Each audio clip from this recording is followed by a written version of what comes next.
I want a BMW M3 or M4, but I want to feel like I'm driving a Mustang.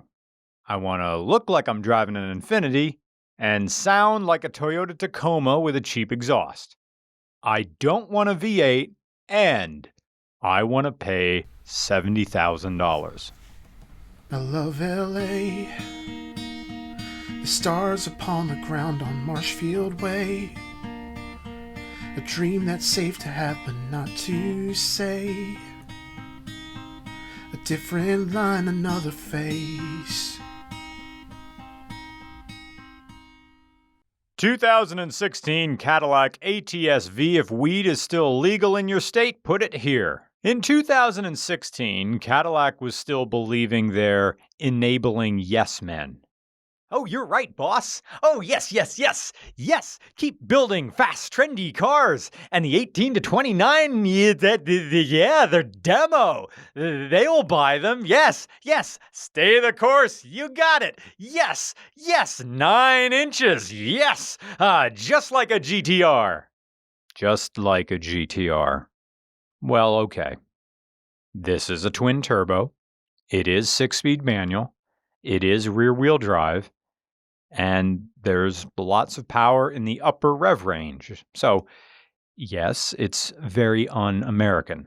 464 horsepower. Most of it is in the last 2,000 RPM of the rev range. Below 5,000 RPM, this doesn't feel like a twin-turbo V6. It feels like a WRX that someone put a diesel turbo onto, and the little engine can only spin the turbine as fast as a Ferris wheel. Just... And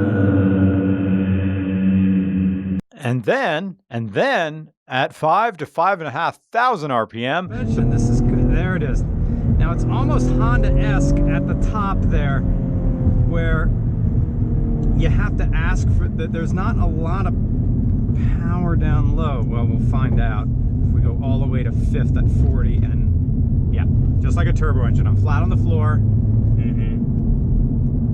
2016 Cadillac ATS-V, as faux European as Los Angeles.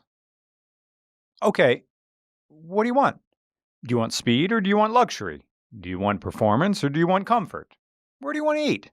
Look, I already told you that the Chili's isn't doing dine-in and the Salad Works closes at 6, so where do you want to eat? Well, where do you want to eat? Look, if you make me decide for you, I don't want to hear about it later, so where do you want to eat? Where do you want to eat? Where do you want... The Cadillac ATS-V exists on this earth to chase that M3 or M4 Dragon. It's the sort of thing you get to celebrate your vasectomy because you have no business having a family with back seats that exist in name only. It's got a sport-tuned suspension, a 3.6-liter LF4 twin-turbo V6, again 464 horsepower, and 445 foot-pounds of torque, and a top speed of 189 miles an hour. So it's capable of accelerating faster than an M3, according to track tests done by Motor Trend. So I guess Cadillac did it. But at what cost? The transmission here is the 6-speed manual Tremec, with the idea being that you're going to mess around in the sport and track settings. One of the things that drew Ryan to this car was its handling. You get a lot of feedback on the solid chassis and the General Motors mag ride suspension, and comfort mode makes this a lovely highway cruiser on long trips. As Ryan drove this car from LA to PA, the Recaro seats also prevent ass fatigue on these longer drives. But a car like this isn't a very long walk from the European alternatives, provided you can get past the stigma of a sport-tuned Cadillac. You see, Ryan lives in LA, and he used to get his kicks in an older Boxster. That is, until he was rear-ended by a Nissan Leaf, of all things. He wanted something newer, but he didn't want to go full LA and get a BMW. He's a Saab guy at heart, but there's no future in that. So he chose this on the premise that it's fun, weird, and not something you see on the road everywhere. Presumably not in Los Angeles. Fuel economy says up to 17 city and 23 highway, but Ryan got 27-28 highway on his way here. The notion of a more European-esque Cadillac means that while you do get comfort in some aspects, it's not a priority because The values are different. The trunk is small, but it's not exactly trying to accommodate the needs of a person who prioritizes storage. Same with the back seat. Infotainment System is a bit wonky and will randomly disconnect from CarPlay. This piano black plastic is stupid, but if you're all about the drive, who needs all that extra garnish?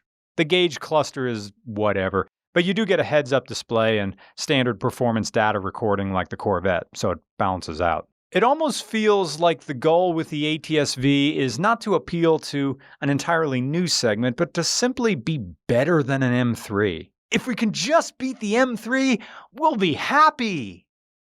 It's like targeted aggression in that regard. 2016 Cadillac ATS-V. BMW can sit on this fist and spin the teacups. There's a carbon fiber hood from the factory and carbon bits everywhere else, and while there are no cosmetic or performance modifications, the previous owner did put on a tint, window tint. That's so subtle it hardly warrants a comment. It doesn't detract, but it doesn't really add to anything other than to act like an icebreaker at a dinner party about the legality of window tints per state.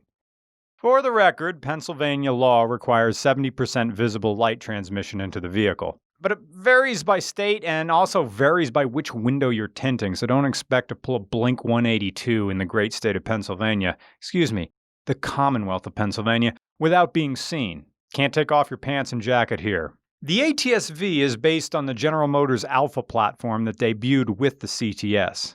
The platform was designed to handle rear and all-wheel drive layouts with 50-50 weight distribution and a more compact configuration overall, which makes sense for this performance version of the base model ATS. I mean, for crying out loud, General Motors used the 99 to 06 BMW E46 3 Series as a template for this.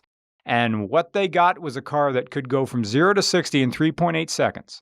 If I were Cadillac, I'd gas myself up too. But it's too easy to let one successful thing go to your head. It's the automotive equivalent of getting internet famous off of one video that you can never follow up. But then I guess that's why they call it ego. This should have been a Chevy and have the word Chevelle on the back. I'm serious. This platform, this engine, 6-speed manual, useless back seat, coupe, some sort of fastback look. The car's pointless as a daily utility. Too low, trunk's a weird shape, and wheels are too big and the tires are too thin. It's made for hooning and long-distance bombing in 6th gear, and only for 2 people and some backpacks in the back. And you're going to call it a Cadillac? A Cadillac with some nonsense letter model designation? Like a European car?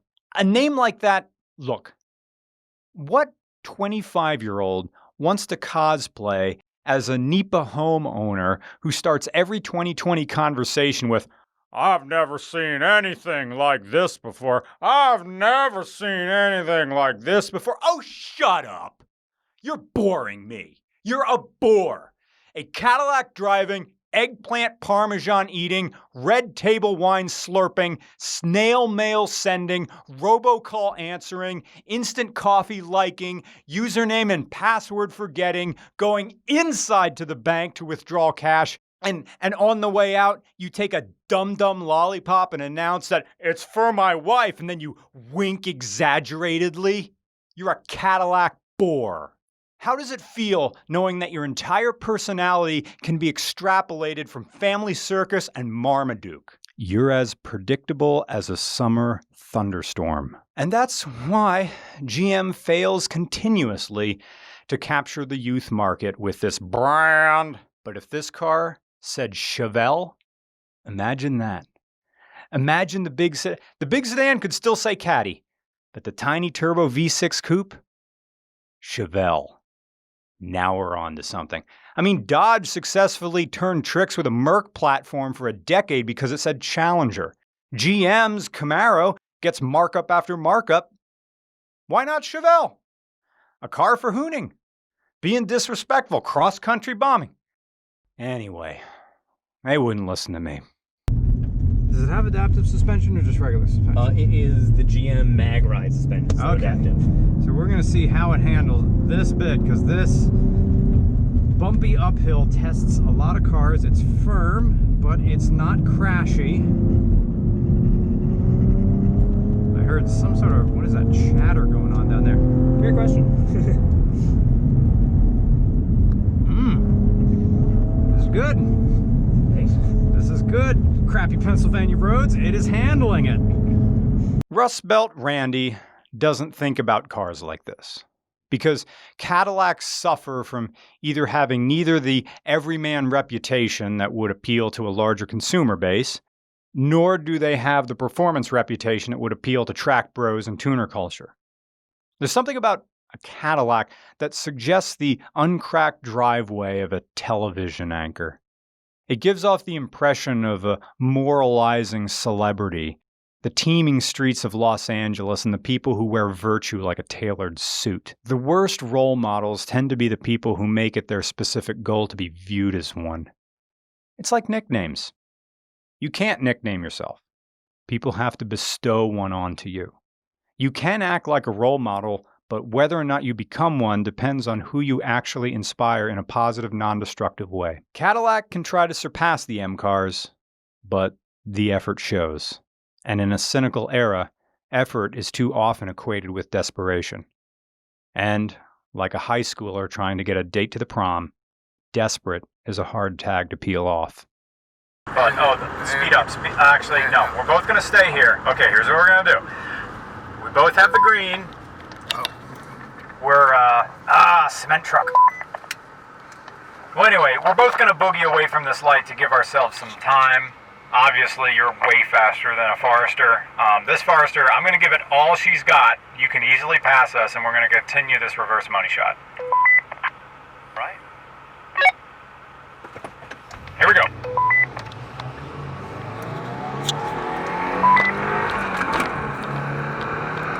Come on, man. Don't let a Subaru beat you.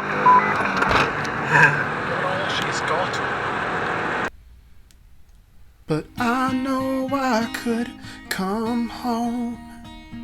I don't think I'm meant to stay.